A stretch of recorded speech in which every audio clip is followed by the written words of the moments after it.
Alléluia à tous, que la paix du Seigneur Jésus-Christ soit avec chacun de vous, que Dieu vous bénisse.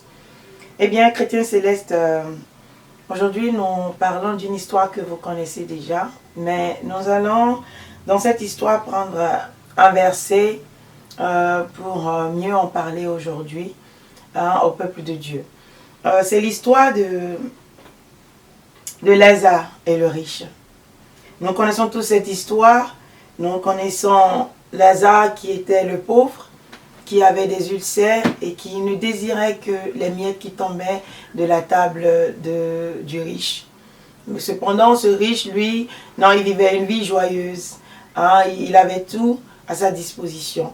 Mais ne s'inquiétait même pas du pauvre Lazare qui était à côté de lui. Quand les deux sont morts, il est allé en enfer, le riche, et Lazare s'est retrouvé avec Abraham dans le royaume de Dieu. Il s'est fait qu'il faisait vraiment chaud, hein, pas chaud, c'était un enfer, c'était l'enfer même. Et donc, il y avait beaucoup de tourments que le riche vivait, il avait soif. Il lève la tête, il voit que Lazare, cet homme sale, rempli d'ulcères, était là-bas dans le royaume de Dieu. Alors il dit à Abraham de demander à Lazare de lui apporter, de tremper son doigt même, hein, pendant que l'autre cherchait des miettes de son vivant, il n'avait pas. Aujourd'hui, lui, il veut juste que Lazare trempe son doigt dans de l'eau pour lui mettre une goutte seulement sur la langue. L'ironie du sort, dit-on, n'est-ce pas? Mais Abraham a répondu à cet homme riche une chose intéressante. Là, je vais la lire. Abraham répondit, « Mon enfant, souviens-toi que tu as reçu tes biens pendant ta vie et que Lazare a eu les maux pendant la sienne. Maintenant, il est ici, consolé, et toi, tu souffres. » Alors, pour pas que les enfants soient confus et disent, « Oh, il développe un esprit de pauvreté », j'ai dit, est-ce que ça veut dire que nous devons être pauvres sur la terre? Non. Ça ne veut pas dire que nous devons être pauvres et que c'est les pauvres qui iront au ciel. Mais juste que Lazare était pauvre. Ce n'est pas pour ça qu'il a été là-bas. Il n'avait rien, c'est vrai. Hein? Jésus-Christ a parlé dans Matthieu 5. Heureux les débonnaires, heureux les pauvres en esprit, heureux ceux qui ont faim et soif de la justice, heureux les miséricordieux et tout ça là. Eh bien, est-ce que le riche était miséricordieux? Est-ce qu'il avait un bon cœur? Il était hautain parce qu'il avait l'argent. C'est ça qui l'a conduit en enfer. Ce n'est pas parce qu'il avait beaucoup de richesses. Non, mais parce que il y avait quelqu'un qui souffrait auprès de lui, il n'a pas fait cas de cette personne. Il n'avait pas un bon cœur, il n'a pas connu le Seigneur durant sa vie. Lorsque nous ne connaissons pas Dieu durant notre vie, nous mourrons et nous allons là où, eh bien, des gens comme ça vont, c'est en enfer. C'est ce que je viens de dire ici aujourd'hui, parce qu'il y a une réponse en bas de cette histoire qui doit faire réfléchir l'humanité tout entière. Qui doit faire réfléchir. Excusez ma voix un peu les choses parce que j'ai reçu la présence de l'Éternel et puis ma voix a été brisée. Donc voilà, je l'utilise comme ça. Eh bien, en passant, la présence de... J'ai reçu la visite de l'Éternel. L'Éternel annonce sa colère. Il dit, je suis le feu dévorant. Le feu dévorant. Vous voyez ma voix, quand l'Esprit de l'Éternel est rentré en moi, eh bien, cette voix, elle était devenue une autre voix. Pour ceux qui étaient près de moi, une autre voix carrément. Et là, moi-même, j'ai eu peur, je ne pouvais même pas me lever. J'ai été paralysée pendant toute une nuit. Je voulais me lever même, je n'ai pas pu. Et j'ai dû dormir dans le froid, au sol, hein, parce que je ne pouvais pas aller sur mon lit. C'était terrible, n'est-ce pas? L'Éternel annonce encore sa colère. Il dit qu'il est le feu dévorant. Il arrive pour les méchants. Il arrive pour les méchants. Bien, voyez, notre Église, en tout cas, cette parole, déjà, va vous parler. Pour ceux qui vivent dans le désordre, il y a beaucoup de déformations dans la religion aujourd'hui, dans le christianisme, beaucoup de fausseté. J'ai toujours dit, hein, le christianisme est une religion fausse. C'est de la vérité. C'est la vérité. Le christianisme est une religion fausse, basée sur la fausseté, basée sur le mensonge. C'est-à-dire, le christianisme, mondialement parlant, évangélique, catholique, protestant, c'est une fausseté ensemble. Jette-moi des pierres, je te répondrai toujours par la vérité. Le christianisme est une fausseté. Ce qu'on vous a établi comme ça, sur papier, que vous avez reçu, est une fausseté. Une base fausse. La vraie religion, le vrai christianisme, c'était déjà à l'époque des Paul, qui étaient appelés les Nazaréens, là, une secte, dit-on.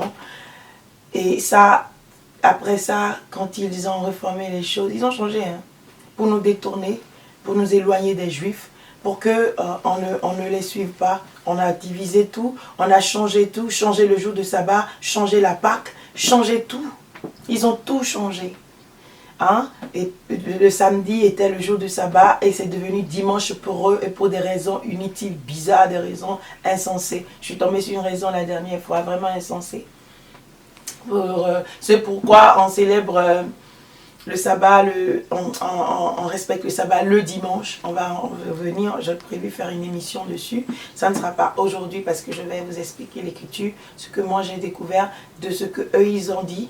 Il y avait la réponse là, mais qu'ils ne pouvaient pas voir parce que l'Esprit de l'Éternel n'était pas avec eux. D'autres donnent différentes raisons, mais nous avons quelque chose. Jésus-Christ a répondu ici. Cette parabole était une parabole de Jésus, l'histoire de Lazare, n'est-ce pas? L'histoire de Lazare, nous savons que Jésus, il parle en parabole, il prend juste des choses et puis il donne des exemples, comme l'histoire du bon samaritain qui n'était que des paraboles qu'il utilisait.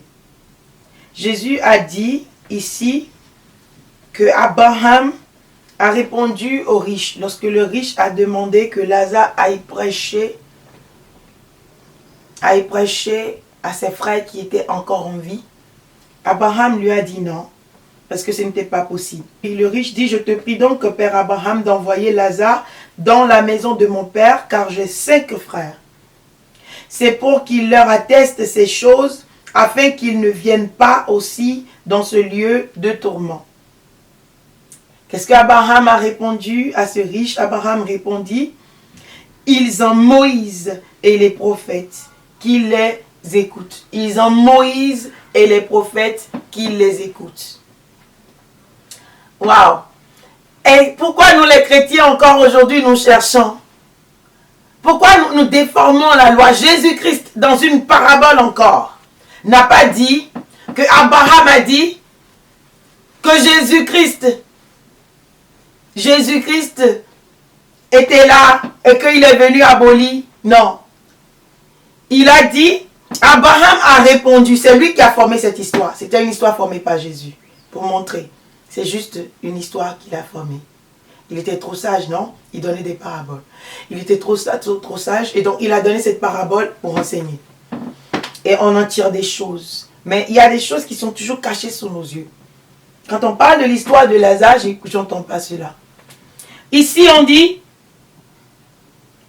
Abraham répondit, ils ont Moïse et les prophètes. Qu'est-ce que Moïse et les prophètes? Moïse représente la loi, bien évidemment. On a toujours dit ici, sur ce rang de mon bout, Moïse et les prophètes. Moïse, c'est la loi. C'est la loi. Lorsque nous parcourons Exode, lorsque Lévitique, Deutéronome, Nombre, tout ça, nous voyons la loi en ce côté.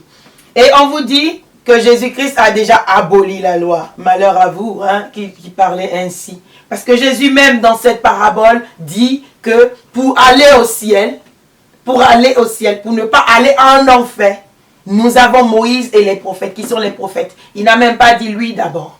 Il a dit Moïse. Parce que lui-même, en étant venu sur terre, il a utilisé la loi et les prophètes. Regardez ses enseignements. Le seul moyen que le Christ avait utilisé dans Matthieu 4 pour éviter le diable, c'était par Deutéronome. la loi de Moïse. C'est ça que Jésus a utilisé pour combattre le diable. Mais aujourd'hui, vous pensez que il faut ci, il faut ça, allez vous asseoir à l'église le dimanche, rire, taper les mains, revenir à la maison et vous irez au ciel. Confessez le nom de Jésus, c'est fini, vous irez au ciel. Mais Jésus vous a parlé dans Matthieu, on a toujours dit ça, mais vous n'avez pas compris. Jésus a dit dans Matthieu 5, verset 17, « Ne croyez pas que je sois venu pour abolir les lois et les prophètes. Je suis venu non pour abolir, mais pour accomplir. » Et là, nous avons souvent récité ce passage-là ici. Je ne suis pas venu abolir les lois ni les prophètes. Jésus n'est pas venu abolir. Et pourtant, ces enfants fidèles de l'enfer disent aujourd'hui que Jésus-Christ a aboli quelque chose. Qu'est-ce que Jésus a aboli? Je vous pose la question. Vous-même, vous ne savez pas. Jésus a-t-il aboli quelque chose? Il n'a rien aboli, bien-aimé. Il a dit, je ne suis pas venu abolir. Ici, lorsque le riche demandait que ses frères soient, qu'on aille annoncer la bonne nouvelle à ses frères, Jésus n'a pas dit, je suis déjà la bonne nouvelle et puis point. Non. Il a dit, ils ont Moïse et les prophètes. Pourtant, c'est lui-même qui avait formé son histoire. Il pouvait se rehausser et s'immiscer là, hein, pour dire que ce n'est pas lui qu'on a le salut. C'est pourquoi, prenons garde, lorsque vous êtes des enseignants, que vous voulez que le peuple de Dieu se soumette à vous et non à la parole de Dieu. Pour vous, les célestes qui portaient les gros habits et qui voulaient que les gens s'agenouillent devant vous.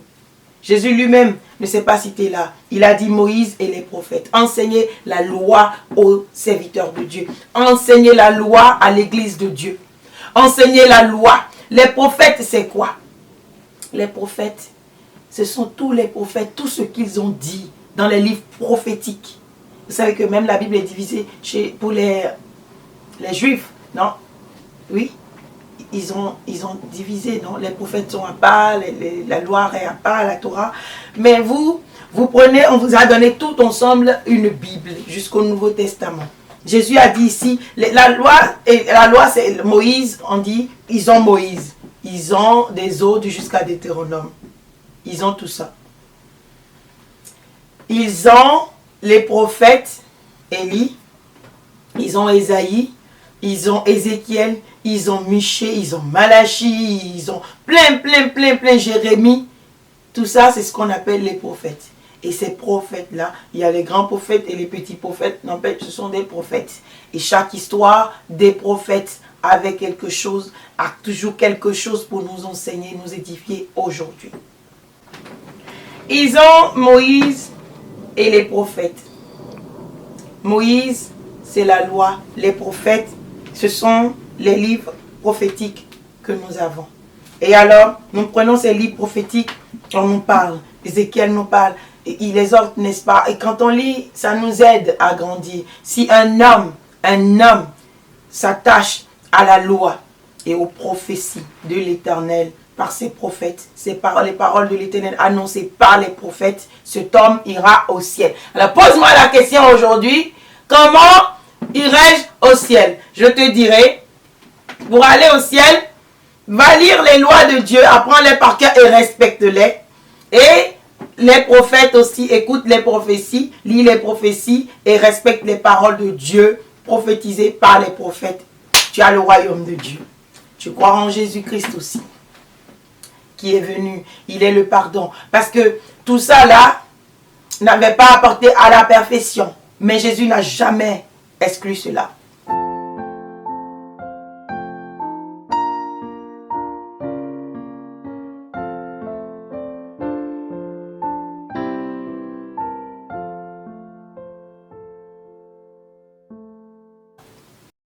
Parlons de ce qui n'amène pas à la perfection, bien-aimé. Je fais ce complément dans cette émission aujourd'hui, parce que ça fait des années que j'ai voulu donner cet enseignement intégralement. J'ai toujours prévu, mais je ne l'ai jamais fait. Mais aujourd'hui, je fais brièvement pour compléter cette émission. Aujourd'hui, le peuple de Dieu s'égare. Mon peuple s'égare, faute de connaissance. Aujourd'hui, nous allons expliquer un peu. Parce que souvent, nous le répétons dans nos émissions, mais peut-être que vous ne comprenez pas. Aujourd'hui, il y a certains pasteurs, certaines personnes qui donnent ces enseignements-là, mais qui la donnent de travers. Et aujourd'hui, on vous dit que Jésus a aboli la première chose pour installer la seconde. Et donc, Jésus a aboli les lois.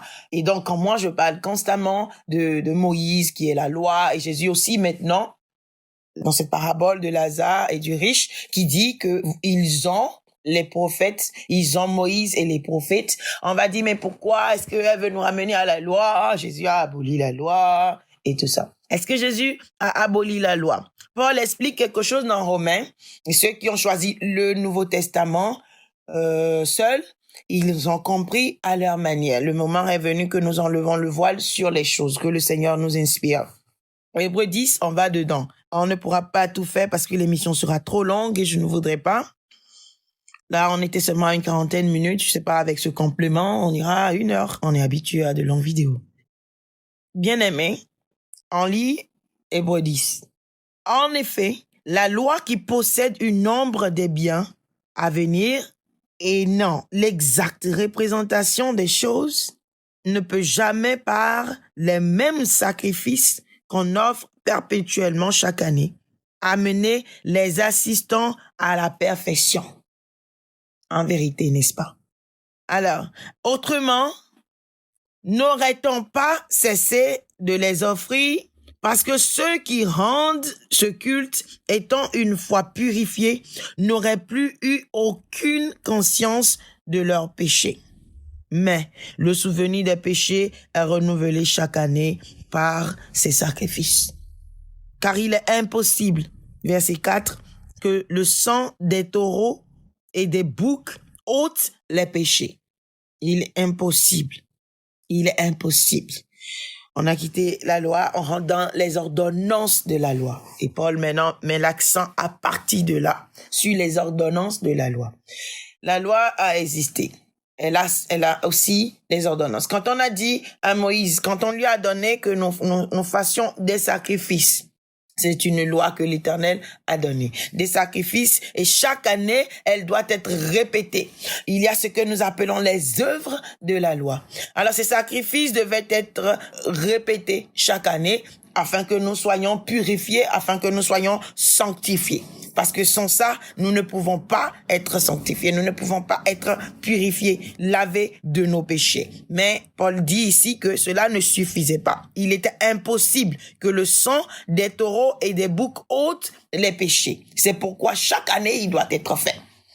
Et comme je l'explique souvent, il doit être fait. À l'époque, ce n'est pas que Dieu n'avait pas prévu Jésus. C'est Jésus qui viendra. Il avait déjà été prévu depuis Genèse. La mort est rentrée dans le monde par la femme. Et la vie aussi rentrera plus tard par la femme. Marie et Ève. La mort est venue par Ève et la vie viendra par Marie. Et ce Jésus que nous connaissons aujourd'hui sera la vie. Mais il naîtra d'une femme pour que l'humanité soit sauvée. Alors ce n'est pas nouveau pour Dieu. Dieu ne s'est pas levé en l'an 0 là où il a envoyé Jésus-Christ pour donner un salut, un sauveur au monde. Mais dans l'attente de cela, il a donné cette loi-là pour que nous puissions nous approcher de lui. Sans quoi, nous ne pouvons pas. Parce que le monde avait déjà péché contre lui. Le monde avait péché. Le monde avait péché. Caïn avait tué Abel. Après ça, il y a eu des crimes et des crimes et des crimes et des crimes. Les hommes ne faisaient que pécher contre Dieu, l'abomination et l'infidélité et toutes ces choses-là. Et nous méritons la mort. Qu'est-ce que Paul dit? Le salaire du péché, c'est la mort. Le salaire du péché, c'est la mort. Alors, tous ceux qui ont péché étaient voués à la mort. Tous ceux qui pêchent, ils étaient réservés à la mort. Ils vont mourir. C'est ce qui était. Pour nous maintenir, Dieu a demandé qu'il y ait sacrifice chaque année. Mais cela ne suffisait pas. On offre un bouc aujourd'hui, un taureau, et l'année prochaine, nous allons refaire la même chose. Pour encore enlever, pour toujours rappeler à Dieu, nous sommes pécheurs, il faut prendre nos péchés, nous offrons ceci pour que nos péchés soient ôtés. C'est pourquoi Christ entrant dans le monde, dit, tu n'as voulu ni sacrifice ni offrande, mais tu m'as formé un corps. Tu n'as agréé ni holocauste ni sacrifice pour le péché. Alors j'ai dit, voici, je viens. Dans le rouleau du livre, il est question de moi, pour faire, ô Dieu, ta volonté. Après avoir dit d'abord, tu n'as agréé ni sacrifice, ni offrande, ni holocauste, ni sacrifice pour le péché, ce qu'on offre selon la loi. Selon la loi, on offre toutes ces choses, nous savons. C'est une parenthèse. Selon la loi, nous offrons toutes ces choses, n'est-ce pas? Alors après avoir dit ces choses, cité ces choses qui s'offrent par la loi, où Dieu dit, offrez-moi chaque année ces choses. Jésus cite, et il dit ensuite, verset 9, voici, je viens pour faire ta volonté. Il abolit ainsi la première chose pour établir la seconde. Et c'est là le piège. Là où les gens, quand ils courent, ils arrivent à ce verset, bim, tout le monde commence à tomber. Parce que tout de suite, ça veut dire que Dieu a aboli Lévitique, Exode, et Nombre et Deutéronome. Il a aboli toutes ces choses-là pour installer la seconde, Matthieu, Marc, Luc et Jean. Et les épîtres. Il a installé cela. Soyons intelligents quand même. Paul ne parle pas de la loi, mais cette ordonnance-là qui nous amène à faire des sacrifices chaque année. Il parle ici des œuvres de la loi. Des œuvres de la loi. Va, offre-moi ceci, nous offrons ces choses-là. Nous offrons cela, et c'est une loi. Dieu a ordonné, c'est une loi, et nous respectons. Mais on dit, ça ne suffit pas.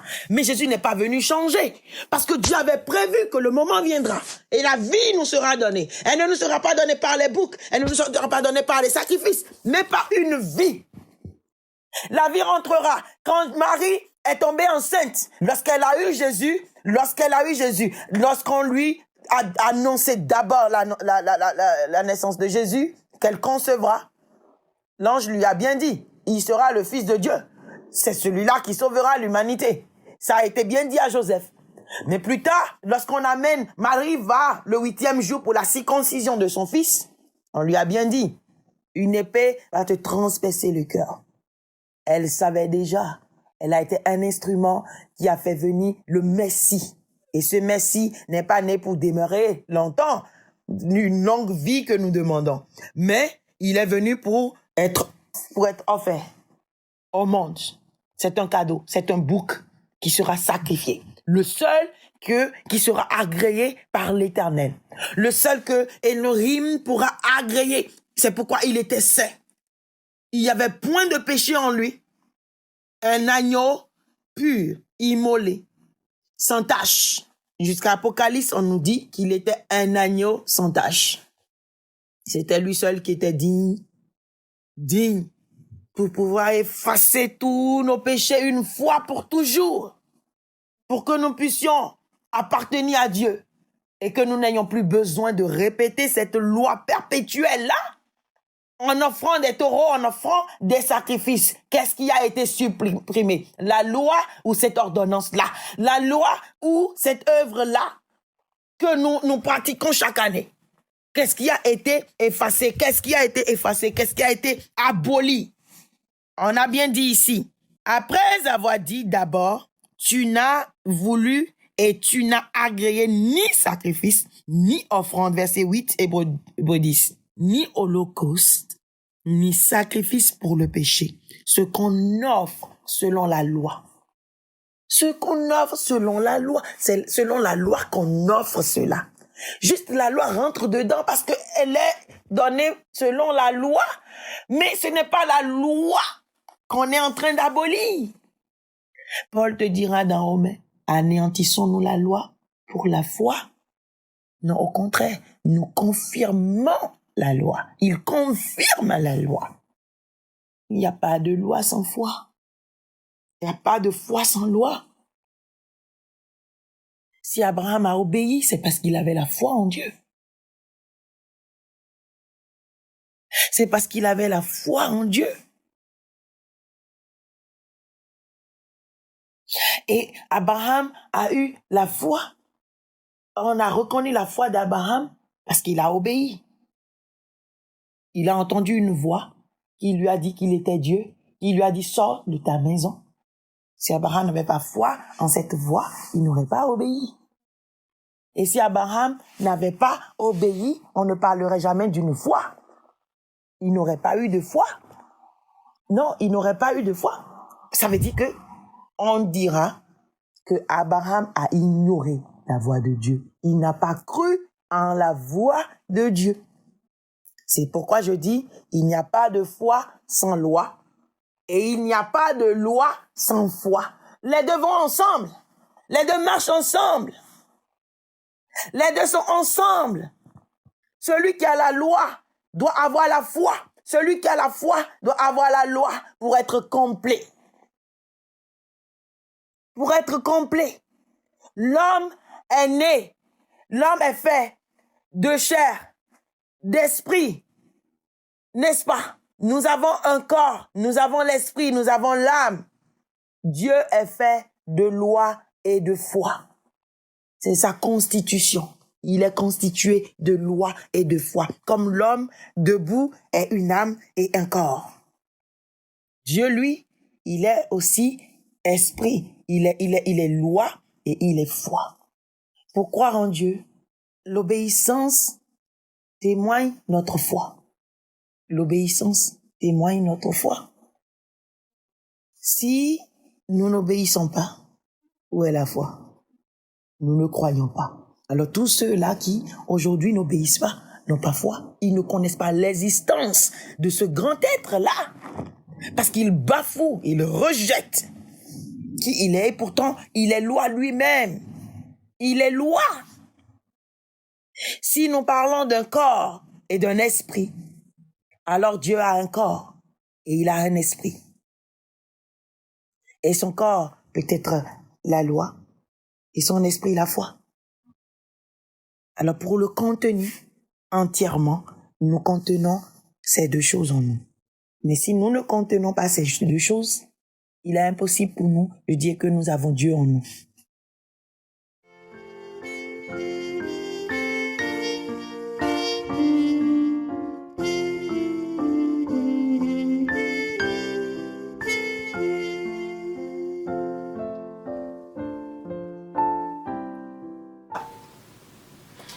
La miséricorde de Dieu, c'est ce que Jésus est. Si nous avons les prophètes, nous avons la loi, nous respectons. Parce que quand l'autre homme est venu dire à Jésus, comment irai-je au ciel? Qu'est-ce que Jésus lui a dit? Quelqu'un a posé la question à Jésus, non? Que comment il ira au royaume de Dieu? Qu'est-ce qu'il a dit? Il a dit, va respecter les... Qu'est-ce qu'il a dit commandements? L'homme dit, ben, je respecte les 10 commandements. Mais, ok, il connaît la loi par cœur. Jésus dit, ok, bon, bien aimé, va vendre tes biens et puis distribue-le aux pauvres. Hein? D'accord. Moi, je distribue mes biens aux pauvres. Si c'est ça là qui va m'amener au ciel, je préfère aller à l'envers. Et puis c'est fini. Il n'est jamais revenu. Il voulait suivre Jésus. Mais il ne pouvait pas. L'autre, on lui dit, aime ton prochain comme toi-même. Et tout ça, c'est qui mon prochain? C'est qui mon prochain? Qui est son prochain? On lui a donné l'histoire des bons samaritains. On vient toujours pour éprouver la connaissance de Jésus, pour voir s'il va tomber dans un petit piège. Mais non, prenez tous ces enseignements-là.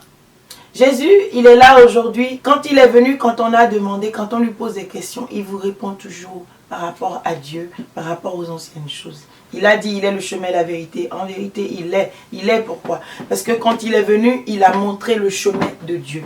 On dit, je suis un chemin. Quand on dit un chemin, il n'a pas dit qu'il est le lieu. Il est le chemin qui va conduire à Dieu. Donc il faut rechercher Dieu.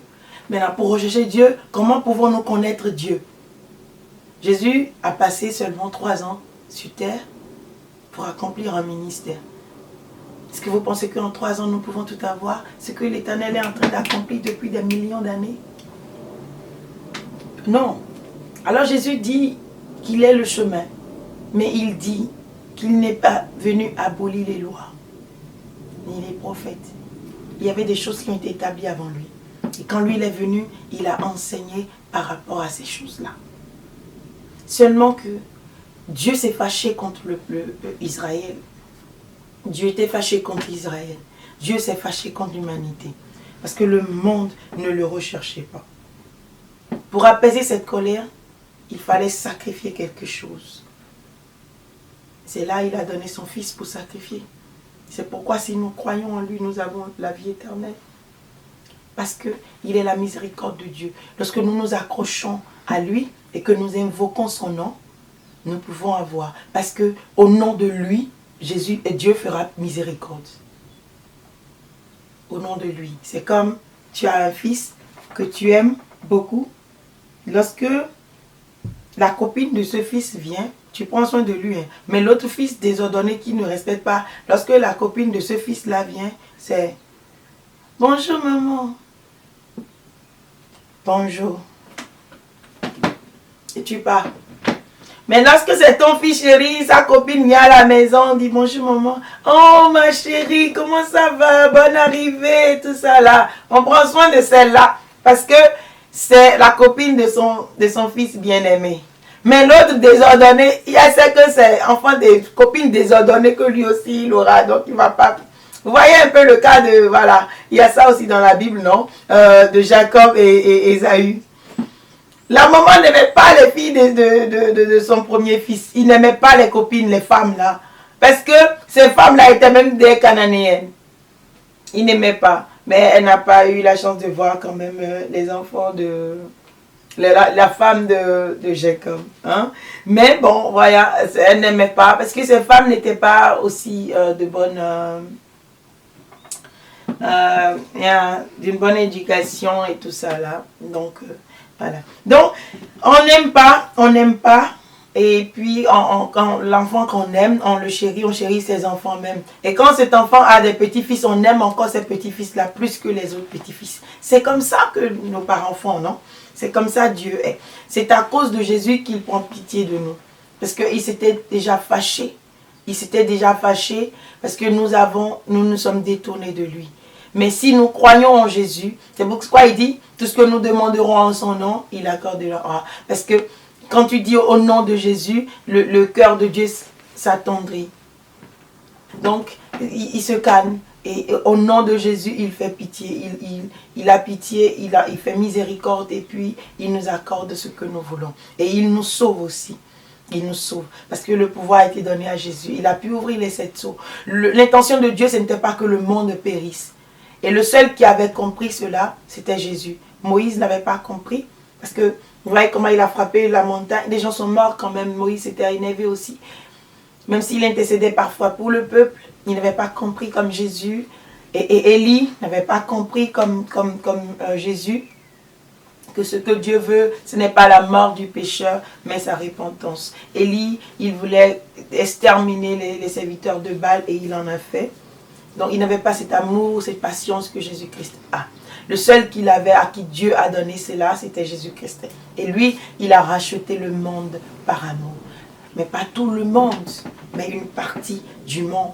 Il y avait 2 voleurs sur la croix, un seul a été sauvé. C'est ceux qui le recherchent, ceux qui ont en eux-mêmes la miséricorde. Comme Dieu dit, je fais miséricorde à qui fait miséricorde. Ce voleur, il avait la miséricorde. Il a compris que Jésus n'était pas coupable et qu'on l'avait accusé à tort. Alors il a compati pour Jésus et c'est pourquoi Jésus lui a retourné sa compassion et Jésus a sauvé son âme. Ce soir même tu souperas là-bas avec moi. Donc ils se sont retrouvés au royaume de Dieu. Ils vont se retrouver là-bas. Hein? Donc c'est comme ça. Bien. Aujourd'hui ce que nous vous apportons ici, c'est la parole d'Abraham. Ici dans l'histoire de Jésus qui dit que le peuple, ceux-là, les frères qui sont restés, nous, toi et moi, nous avons aujourd'hui Moïse et les prophètes. Alors, à quoi devons-nous nous accrocher aujourd'hui? Nous devons nous accrocher à ceci. Mes Bibles se déchirent toujours, hein, parce que ce n'est pas des décorations pour moi dans la chambre. Je les utilise, je les ouvre trop. Donc, c'est ça, ma Bible. Je ne dis pas si pour toi n'est pas déchirée, je n'ai pas dit que c'est pour moi la déchirée là que je dis non. Pour toi aussi, prends ta Bible, accroche-toi à elle et garde-la près de toi. C'est comme ça que tu verras le salut. C'est comme ça que tu n'iras pas en enfer. Comment éviter l'enfer? Pose-moi la question. Je te réponds aujourd'hui que Jésus a dit que pour éviter l'enfer, pour ne pas venir dans le tourment, comme le riche dans l'histoire de Jésus, il faut s'accrocher à la loi et aux prophètes. À la loi Lévitique, Deutéronome, un nombre, Exode, rien n'a été aboli. Jésus a dit, il n'est pas venu pour abolir. C'est pour compléter encore Matthieu 5, hein, que nous sortons encore ce passage aujourd'hui. Allez lire les Lévitiques. Qu'est-ce que l'Éternel dit dans les Lévitiques? Prenons les lois que l'Éternel a données à Moïse et respectons ces lois. Ne mangeons pas le porc. Hein? Ne mangeons pas le porc. Ne nous faisons pas des tatouages au corps et plein de choses. C'est difficile pour celui qui veut vivre dans la chair. Ça sera vraiment difficile pour quelqu'un qui veut vivre dans la chair. De respecter les lois, c'est pourquoi ils l'ont rejeté. Et vos pasteurs n'en sont pas capables. Je veux dire les pasteurs du monde entier, évangéliques, protestants, catholiques et célestes. Non, ils n'en sont pas capables. C'est pourquoi ils n'enseignent pas. Et les autres se rebellent. Et ils vous disent carrément que tout est accompli. Jésus a déjà aboli ça. Sortez du mensonge. Retournons à l'Éternel. Comment connaître Dieu? Lisons la Bible, nous le connaîtrons. Lisez surtout les livres prophétiques. Ne lisez pas les livres prophétiques lorsqu'on te dit si tu passes par le feu, je serai avec toi. Ce n'est pas ça. C'est que ça là, oui, on lit Esaïe, on dit Amen. Mais Esaïe a parlé du sabbat, non? Jérémie a parlé du sabbat. Mais pourquoi vous n'avez pas respecté ça? Pourquoi vous ne lisez pas? On vous dit le sabbat, mais vous ne respectez pas. Ce sont les lois, ça. Le dimanche n'est pas le jour du Seigneur. Le samedi est le jour du Seigneur. Et ce samedi, vous ne faites rien. Aucune activité, vous ne sortez pas. Vous restez là et vous bénissez l'Éternel, votre Dieu. Vous adorez Dieu. C'est le jour que vous consacrez à l'Éternel, votre Dieu. Pour rentrer en communication avec lui. Pour lui dire que tu as créé le ciel et la terre. Et tu m'as créé et je reconnais cela. Et aujourd'hui, je t'offre toute une journée pour t'adorer. Rien que ça, aucune activité venant de moi. Je t'offre mon cœur, je t'adore, je te loue avec mon cœur. Et ce jour, tu restes à la maison avec ta famille et vous louez l'Éternel. C'est comme ça. C'est comme ça. Bien, bien-aimés, c'est la parole que nous vous avons apportée aujourd'hui. C'est bien la parole de Jésus-Christ. C'est lui-même qui l'a dit. Et la solution qu'il a suggérée aux riches qui voulaient qu'un mort aille annoncer. Les morts ne nous annonceront pas la parole. Les morts sont morts. C'est fini. Ce n'est pas aux morts de nous dire ce que nous devons faire. Ils sont déjà morts. Ils ont assez souffert sur terre. Ils doivent aller se reposer. Mais nous avons les prophètes, nous avons les lois. Et c'est ça qui peut nous conduire au royaume de Dieu. Ça seul peut nous conduire au royaume de Dieu. Les prophètes et les lois. C'est ce que Jésus a donné comme solution. Alors si tu te poses la question, comment aller au ciel, comment éviter l'enfer? La réponse est que nous avons déjà Moïse et les prophètes. Et nous avons maintenant le Fils de Dieu en qui nous avons cru. Si ces deux choses suffisent pour aller au ciel, accrochons-nous à cela. Accrochons-nous à cela. Faisons cela. Hein? Faisons cela. Faisons cela pour avoir le royaume de Dieu. Lisons la Bible. Écoutons la parole. Aimons la vérité. Aimons la parole qui vient de Dieu. Mettons en pratique la parole de Dieu. Ce n'est pas en l'écoutant. Qu'est-ce que Jacques dit? Ne vous bornez pas à l'écouter. Mettez en pratique ce que vous écoutez. Ce que vous entendez, mettez en pratique automatiquement. Quand Dieu veut frapper, il frappe toujours parce que nous avons négligé ses paroles, parce que nous l'avons rejeté, lui Dieu. C'est pourquoi il punissait le peuple d'Israël. C'est pourquoi il a abandonné. Il a bien dit, vous m'avez abandonné, je vous abandonnerai. N'abandonnez pas l'Éternel. Accrochez-vous à lui, accrochez-vous à Jésus-Christ et vous aurez la vie éternelle. Que la paix du Seigneur soit avec vous, bien-aimés. C'était une courte émission pour vous rappeler une parole de Jésus-Christ encore sur comment éviter l'enfer, comment nous pouvons faire pour aller au royaume de Dieu. Toi et moi, nous voulons certainement aller au ciel. Nous ne voulons pas être comme ce riche, aller dans ce tourment-là. Et qu'est-ce qu'il vous fait? Nous nous posons la question. Parfois, je reçois ces questions. Quelqu'un m'a encore posé cette question au milieu de la nuit aujourd'hui. Au milieu de la nuit, vers les 3 heures du matin, quelqu'un m'a posé cette question. Mais servant de Dieu, comment faire maintenant pour aller au ciel? Pour ne pas tomber, des choses comme ça. On a des soucis parfois, vous savez, lorsque vous recherchez Dieu. On a des soucis.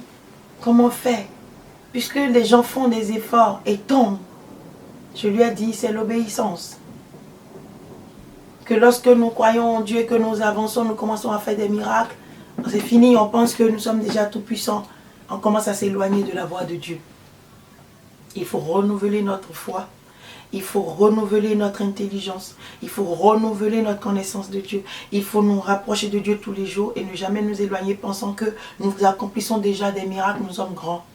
Tu es grand quoi? Qu'est-ce que Samuel a dit à Saül? Lorsque tu étais petit à tes yeux, Dieu t'a fait roi sur Israël. C'est une grande parole. Pour vous, les serviteurs de Dieu, qui après, vous commencez à faire ceci, parce que vous grossissez, non. Si Dieu vous a choisi d'un rien comme David, et vous ne voyez pas comment Dieu raconte aux gens, lorsque vous, dans un barrage, vous ne lisez peut-être pas la Bible, et il ramasse, prenez un peu Ézéchiel, comment il a parlé d'Israël, comment il a dénigré, comment c'est lui qui a couvert, porté d'habits à cette femme-là, mais après, elle est allée se vendre maintenant à des amants, et c'est les amants normalement qui entretiennent les femmes, et c'est elle qui entretenait encore ses amants, des choses comme ça. Dieu parle. Si jamais vous tombez dedans, il vous dénigre, il parle, c'est que toi-même tu vas dire, hey,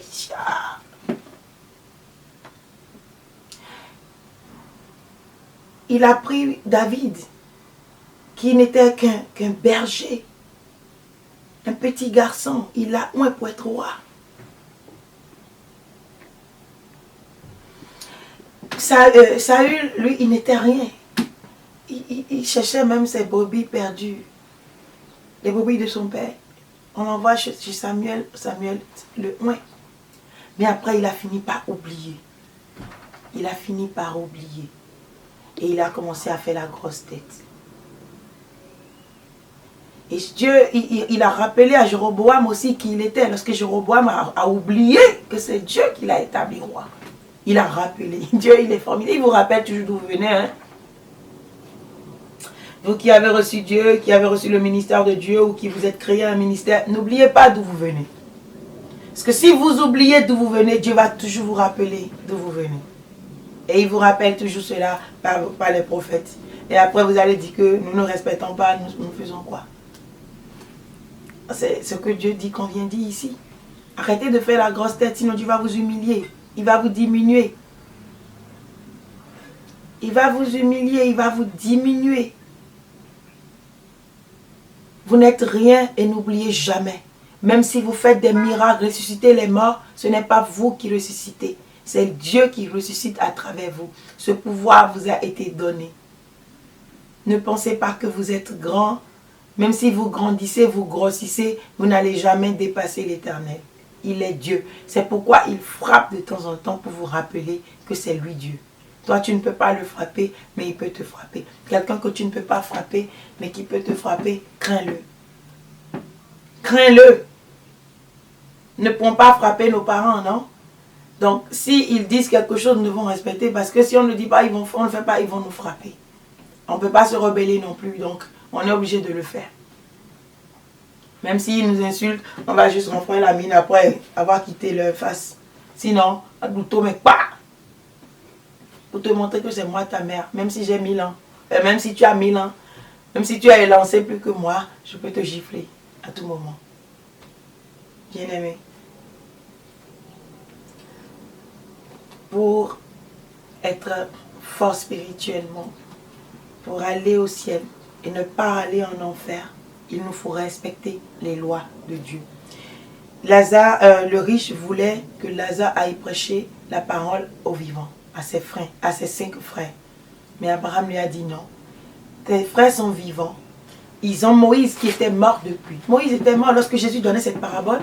Moïse était mort. Mais comment Jésus pouvait dire, ils ont Moïse. Moïse n'était pas vivant. Moïse n'était pas vivant. Il ne l'était pas. Mais comment Jésus peut dire, Jésus ne savait-il pas que Moïse était mort? Comment peut-il dire, ils ont Moïse et les prophètes? Ils ont Moïse et les prophètes? Pourquoi Jésus fait revivre encore Moïse? Son nom veut dire la loi. Si Dieu dit Moïse, c'est que la loi. Vous ne voyez pas, on vous a dit, les Moïse et Élie reviendront. Ils vont revenir, ils reviennent, la loi va revenir parce que la loi avait disparu du cœur des hommes. Mais le moment là viendra et puis ceux-là viendront. Et ce sera par la loi que Dieu va juger, frapper et tout. Et donc, il faut que ces paroles-là reviennent dans nos cœurs. Il faut que cela revienne. Et Jésus, il est ce Moïse-là qui devait revenir. La réponse de Jean-Baptiste a été, de Jean-Baptiste et d'Élie ont été données. Le retour d'Élie. Mais le retour de Moïse n'a jamais été donné. C'est la loi à Moïse. Et c'est Jésus. Jésus était l'accomplissement de la loi. Et je ne sais pas pourquoi les gens ont déformé l'accomplissement de la loi. D'une manière que c'est fini avec lui venu. La loi est morte. Si la loi meurt, Dieu meurt. Il est la loi lui-même. Il est la loi. Et c'est pourquoi la loi ne peut jamais mourir. La loi ne peut jamais mourir. Jésus-Christ est la loi. Il est venu. C'est pourquoi si vous le recevez, vous avez déjà reçu la loi. Moi, il m'était difficile de respecter les lois.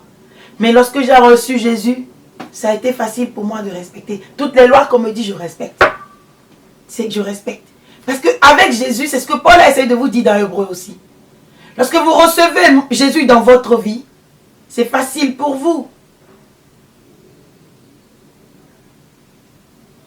C'est facile pour vous de respecter. Avant, les menaces n'ont pas fait peur aux enfants d'Israël. La mort ne leur a pas fait peur. Dieu a exterminé des gens dans le désert. Le serpent a mangé d'autres. Le feu a brûlé d'autres. Mais ça ne leur disait rien. Ça, ils ne craignaient pas.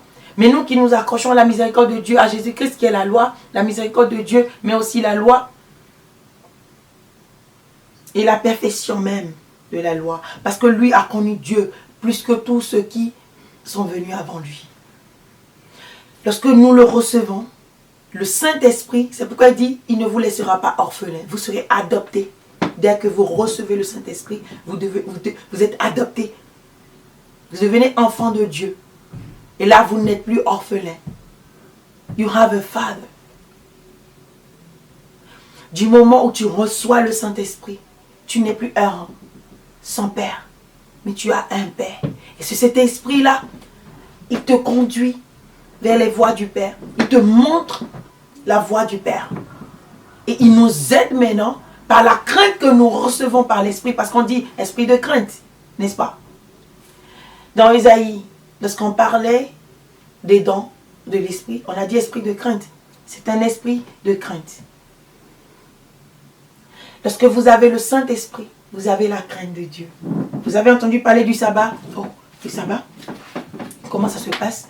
Oh, tout de suite, vous vous mettez et Dieu, il vous facilite les choses. On a fait des témoignages ici la dernière fois, non? Des gens qui, leur boulot était menacé parce qu'ils voulaient respecter le sabbat, mais ils tiennent encore leur boulot. D'autres qui sont allés à l'examen et qui devaient normalement, on dit, soutenance, c'est ça, tu ne viens pas, on ne te refait pas.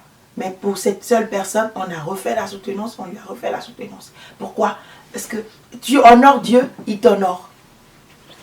C'est par l'esprit qu'elle n'a pas voulu désobéir à Dieu. Lorsque vous recevez Jésus, en fait, vous êtes adopté. Et vous comprenez la volonté de votre Père. Et vous la respectez. Et lui aussi, il vous bénit et il vous honore. C'est comme ça, c'est simple. C'est ce que j'essaie de vous dire, que vous ne comprenez pas. Vous tordez le cours aux choses. Jésus, il est la loi. Il est la loi et l'accomplissement de la loi. La loi, lorsque vous recevez Jésus, la loi est inscrite en vous. C'est parce que j'ai reçu Jésus qu'un jour j'ai rêvé, Dieu me dit, il faut faire le sabbat. On a commencé à respecter le sabbat, alors le dimanche, Dieu dit non.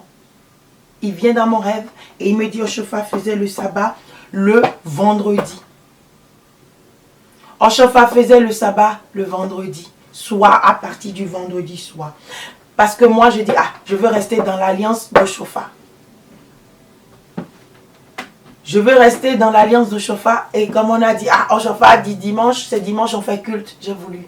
Dieu me dit non. Lui-même là, il faisait à partir du vendredi soir. Et c'est plus tard que Dieu m'a dit, m'a montré maintenant.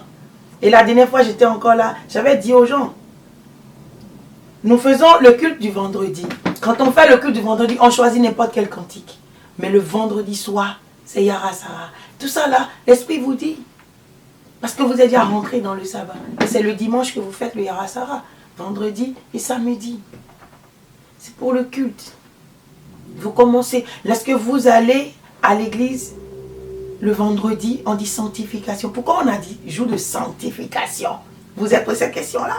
Le vendredi, on a dit jour de sanctification. Qu'est-ce que la sanctification? Mise à part pour Dieu.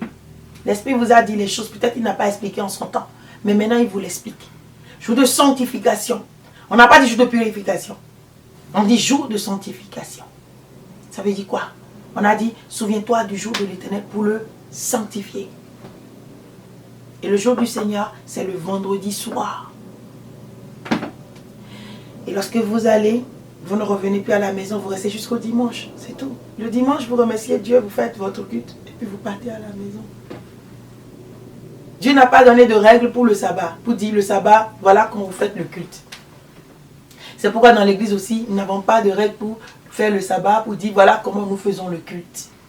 C'est juste un jour que nous dédions à l'Éternel. Alors, à l'époque, avant, lorsque les gens allaient à la sanctification le vendredi, ils restaient toute la journée. Dans le samedi, ils restaient à l'église.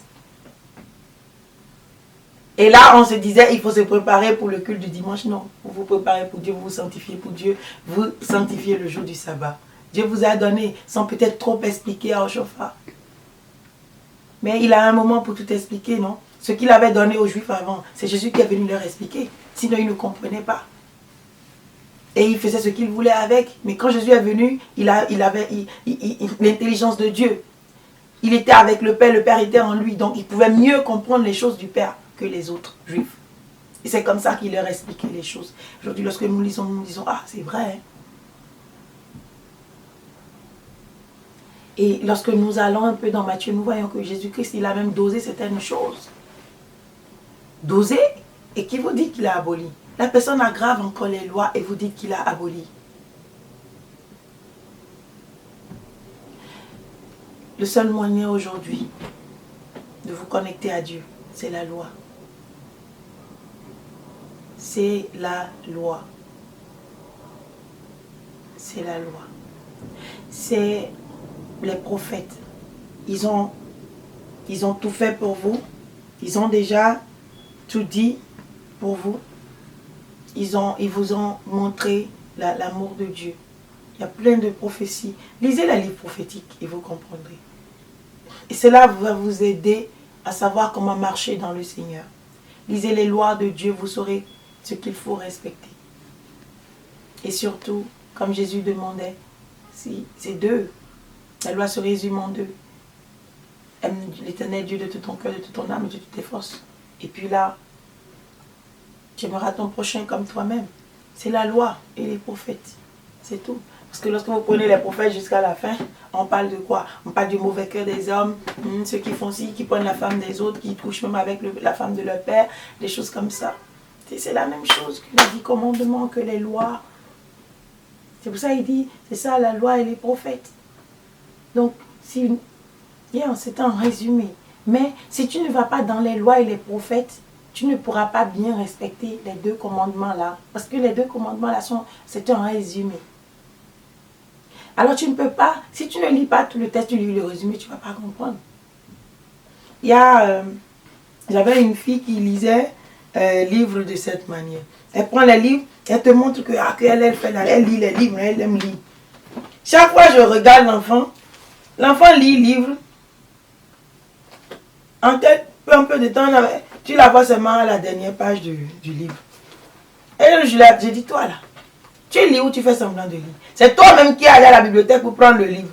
Maintenant, pourquoi toi tu commences pas à lire un livre à la fin du livre? Et tu mens aux gens que tu as lu le livre. Tu vas lire seulement le résumé, la fin, pour savoir ce que la fin dit. Et puis le reste, et tu déposes, tu prends encore. C'est pas comme ça. Tu lis pour t'instruire. Non. Maintenant, tu vas commencer par la fin. Juste pour dire, à la fin, ils se sont mariés.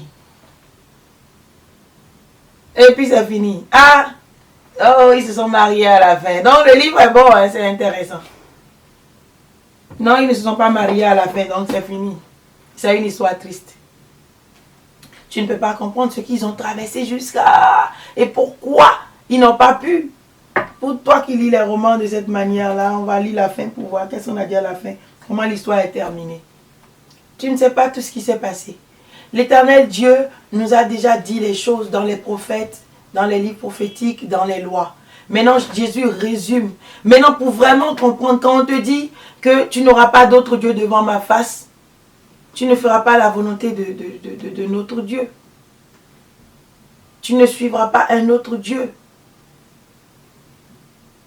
Est-ce que tu respectes ça? Je suis l'Éternel.